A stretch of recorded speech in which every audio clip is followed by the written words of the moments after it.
आपके नजदीक क्या पाक भारत कशीदगी में जंग का खतरा अभी टल गया है? हालात नॉर्मल होने के करीब आ गए हैं या अभी भी खतरा जंग का बरकरार है सर? जी हाँ, बिल्कुल ऐसा बिल्कुल भी नहीं है। देखें, ये जैसे डिसेप्शन है, और जिस तरीके से हम अच्छा। कभी देखें दुश्मन पे कभी एतबार वैसा नहीं करना चाहिए। और दे विल डू समथिंग, और हमें तमाम इसके पॉसिबिलिटीज हैं। और जिस तरह की इंटेलिजेंस की इतलात थी पीछे भी, जिस तरह आपने जिक्र भी किया इंट्रो में कि जहाज इनकी कोशिश की थी, लेकिन उनको नहीं होने दिया। लेकिन आगे possibilities, we can not rule out possibilities hmm. कि लाइन ऑफ एक्चुअल कंट्रोल में भी हो सकता है, एलओसी के साथ भी हो सकता है, वर्किंग बाउंड्री पे भी हो सकता है।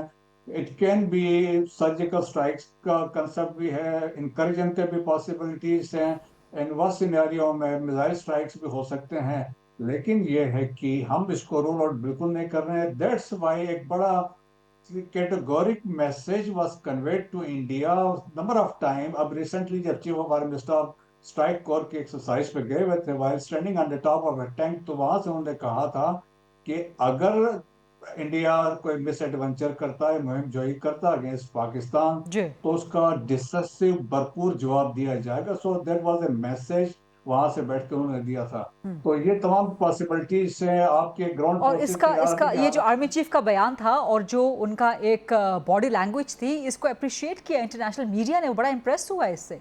न्यूयॉर्क टाइम्स ने तो पूरा आर्टिकल लिख डाला इसके ऊपर। जी हाँ, बिल्कुल। आप देखें कि this is not the first time. अगर आपको याद हो, यूनिपाथ एक और जर्नल तो है इसका, सेंट काम का, कुछ अर्सा पहले उन्होंने भी एक आर्टिकल लिखा था।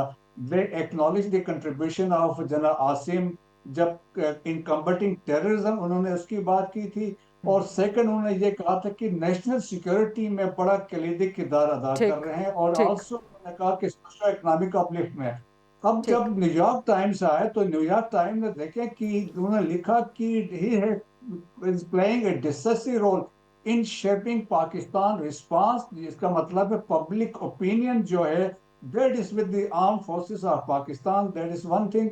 और सेकंड ये है कि एक असर्टिव हम पोस्चर पाकिस्तान का है, आर्म फोर्सेस का है, पाकिस्तानी कौम का है। राइट। और इसके बाद देखें कि एक स्ट्रेटेजिक लीडरशिप उन्होंने प्रोवाइड की है जी। On the security as well as on the political.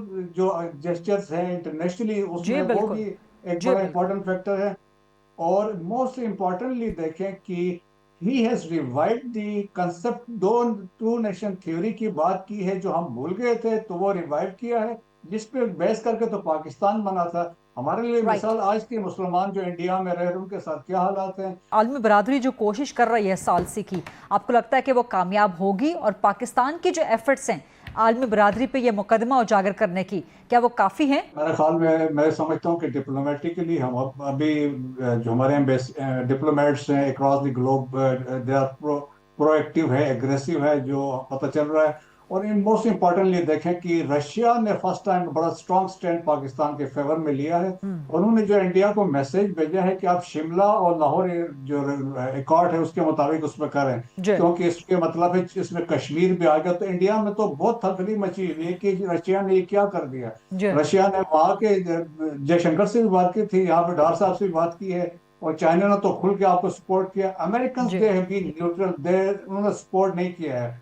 तो United Nation general security council के सेशन हो रहा है, तो दैट इज वेरी इंपॉर्टेंट, जहां पे हमने अपना केस लड़ना है और वहां पे ये साबित ठीक। करना है जिस राइट। तरीके से वायलेशन हो रही है उसको। राइट।